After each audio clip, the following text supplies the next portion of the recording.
Vamos agora partir para um debate e que vai entrar algumas questões até um pouco mais técnicas. Então, a pergunta vem do senhor João Rebelo. Ele é do supermercado Fortaleza. Aliás, o supermercado Fortaleza fica em Macapá. Entenderam? Né? Então, é da Associação do Macapá. Ter vínculo de comunicação direta com a polícia ou posto policial para a situação de furtos reduz o risco de constrangimento e tumulto na loja? Isso é viável? Comitê, está com vocês. Vínculo de comunicação direta. Isso, ter uma linha direta com um posto policial, com uma delegacia ou com uma área de polícia, de segurança pública. Eu acho excelente. Eu só acho também que isso não é permitido. Vou dizer de uma experiência que tivemos num passado bem, numa determinada região por onde eu trabalhei, era possível isso. E foi possível durante algum tempo. Mas a própria população, né, questionou esse tipo de serviço, porque cada um queria também ter um telefone, né, ligação direta com a polícia, né, na sua casa, né? E esse serviço foi extinto. Ok, mas se for possível, se a empresa conseguir isso, excelente. Adianta. Eu acho que um canal direto com as autoridades de segurança pública é excelente. Alguém mais quer comentar? Ou essa seria uma... Rinaldo, eu acho que não precisa ter uma comunicação direta, mas eu acho que um bom relacionamento seria de fundamental importância também, manter com o posto mais próximo, né? Tá. Ok. Uma próxima pergunta aqui, e aqui eu queria começar a envolver agora os nossos colegas. Cryovac. Então, nós citamos, e foi demonstrado aqui uma situação daquela carne, né, que saía de um determinado shelf life, se preparássemos e fôssemos para um sistema que a Cryovac chama de case ready. Eu queria que um representante da Cryovac pudesse explicar o que é isso e mais. A grande maioria das empresas que estão aqui são pequenas e médias. Como que eu coloco isso numa empresa de pequeno porte ou de médio porte? Essa empresa aqui, de lá do Macapá, como é que eu faço isso? Oi, boa tarde a todos, é um prazer estar aqui com vocês. Para ser bem sucinta, bem breve, não importa se o supermercado é pequeno ou se são grandes redes, esse sistema que a Cryovac está trazendo para o Brasil, há menos de um ano, o sistema Case Ready, a ideia é centralizar, ao invés de fazer de loja em loja, o ideal é centralizar essa produção, ou numa central de manipulação, ou que o produto ele chegue direto de vários fornecedores. Imagina que, anos atrás, em todos os supermercados, a carne chegava em carcaças, né? E hoje é muito comum, aquela embalagem a vácuo que vocês viram, praticamente nas grandes cidades, nas grandes regiões, é muito comum você já ver que você pode negociar a carne a vácuo com vários fornecedores, né? Então, assim, Aguinaldo, tanto faz uma pequena ou médio supermercado poder adquirir esses produtos. E hoje, o que acontece? Até foi citado ali no caixa, por exemplo, uma peça de corte de carne a vácuo. Tudo que é a vácuo, quando você tem uma embalagem de alta tecnologia, você tem uma longa vida útil. E hoje em dia as embalagens, cada vez mais, em termos de sustentabilidade, elas têm uma espessura menor, mas não significa que não sejam resistentes. Então, aí você tem menos perdas.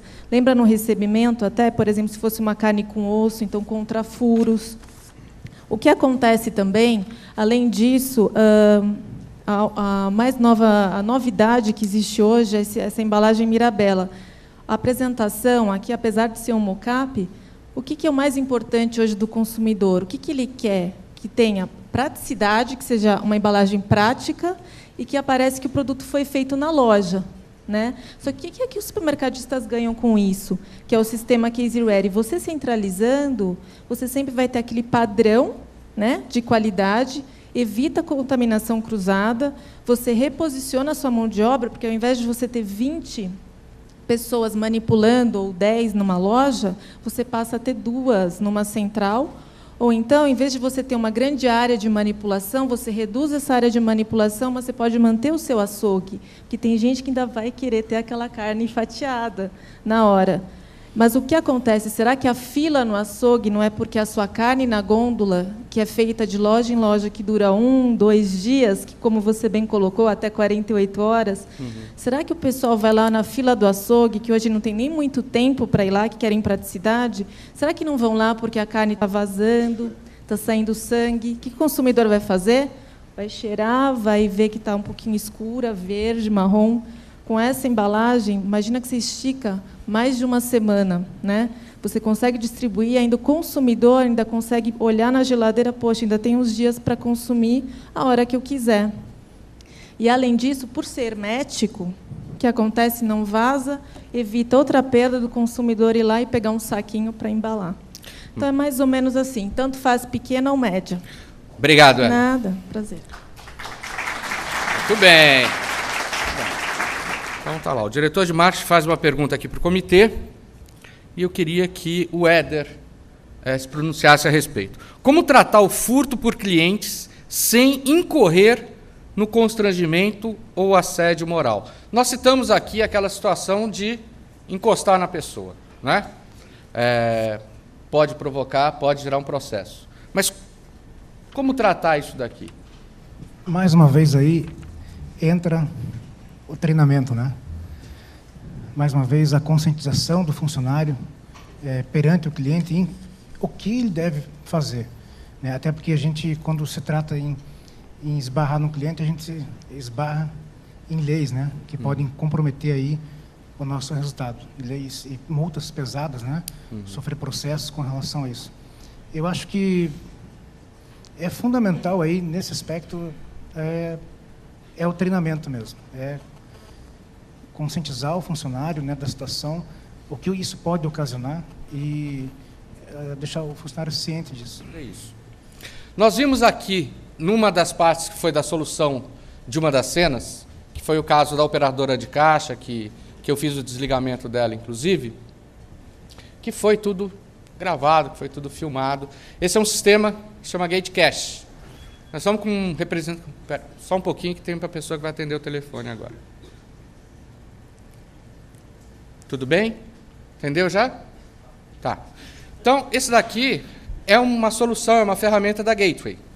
Quem que vai estar falando sobre Gateway? Então, levanta, fala seu nome e eu quero que você me responda. Isso daqui é muito bonito, muito lindo, né?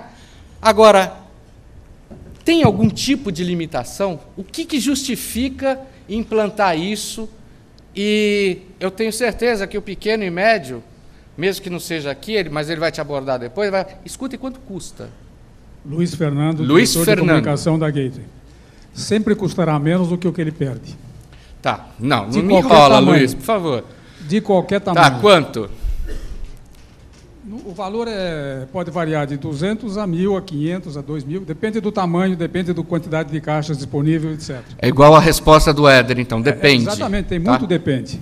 O que acontece é de que, como você mencionou aqui, 2 ou 3 casos que vocês colocaram, que eu acho que são bastante interessantes, que vai desde aquela do caixa dos ATM de banco, sim, que é uma novidade, que a maioria são 30, como ele falou, 30 e poucos % que utilizam isso, e que o negócio é ir buscar a solução e não evitar de fazer, porque ele traz para você um excelente retorno. Uhum. Isso vale para o ATM de banco e vale para um produto como o Gate Cash, que são vários produtos disponíveis no mercado com as mesmas soluções ou com soluções parecidas, umas melhores do que outras mais perfeitas e que atendem mais o consumidor final ou mais o varejista. O que faz com que o varejista vá fazer isso aqui? A nossa experiência mostrou que a maioria do que tem instalado até hoje é o pequeno e o médio varejista.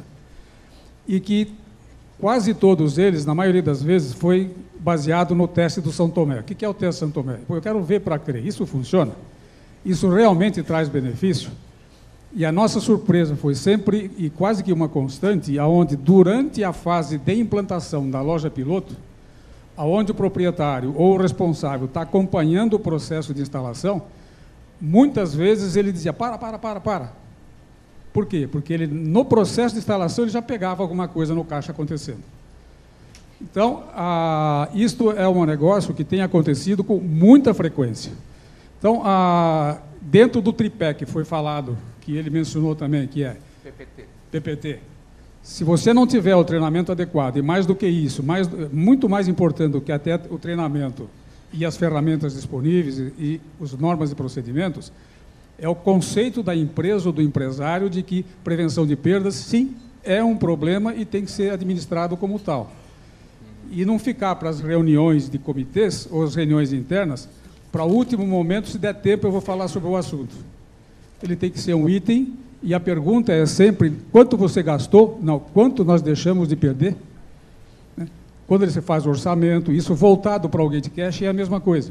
Quer dizer, quanto você está perdendo? Se todas as estatísticas mostram que 70% do furto interno, ele acontece no caixa, seja ele por conivência, ou seja ele por manipulação, seja ele por passagem de produtos uns pelos outros, troca de etiqueta, colocação de etiqueta na palma da mão e passando ela como a etiqueta de produto e não aquela que está efetivamente no produto, etc. Então, isso é uma questão de procedimento, de treinamento e de tecnologia. Uma Legal. coisa sem a outra não vai funcionar. Só queria aproveitar e fazer um comentário relacionado ao Gate Cash e a câmeras de televisão de qualquer empresa. Há um fator que a gente recomenda muito e que eu não conheço um varejista que use, que se ele usasse isso só pagaria todas as despesas dele relacionadas a esses equipamentos, que não tem nada a ver com prevenção de perdas, que é o treinamento.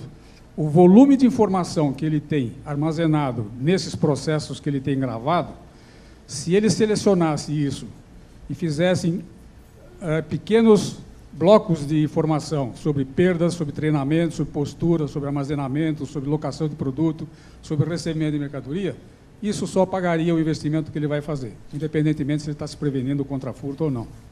Legal. Obrigado, Luiz. Muito bacana. Até explicando para você, eu quero contar toda a história para vocês também dessa situação. Cada situação que os nossos parceiros trouxeram que seriam interessantes abordarmos nessa peça, no princípio elas seriam enfocadas através dos atores. E chegou um determinado momento em que é muito complicado, por melhor que seja o ator, até mesmo se chamasse o pessoal do Comitê de Perdas, ensinar ou transmitir o que é aquela tecnologia, o que é aquela ferramenta, o que é aquele produto. Então, a nossa decisão foi por trazer as pessoas que realmente criaram, desenvolveram o produto ou a solução, para que eles mesmos pudessem estar falando com vocês, frente a frente e numa forma diferente. É para elucidar as dúvidas que, caso a gente tenha. E, com certeza, muitos aqui têm algumas dúvidas. Uma das coisas que o Luiz falou, e eu entendo muito como sendo também o aspecto da proximidade quanto maior da indústria com o varejo, né? E a gente pode entender isso como também uma ação até colaborativa, né? Tem alguém da Neogrid aqui? Cadê o nosso amigo da Neogrid? Neogrid, me fala um pouquinho sobre ações colaborativas.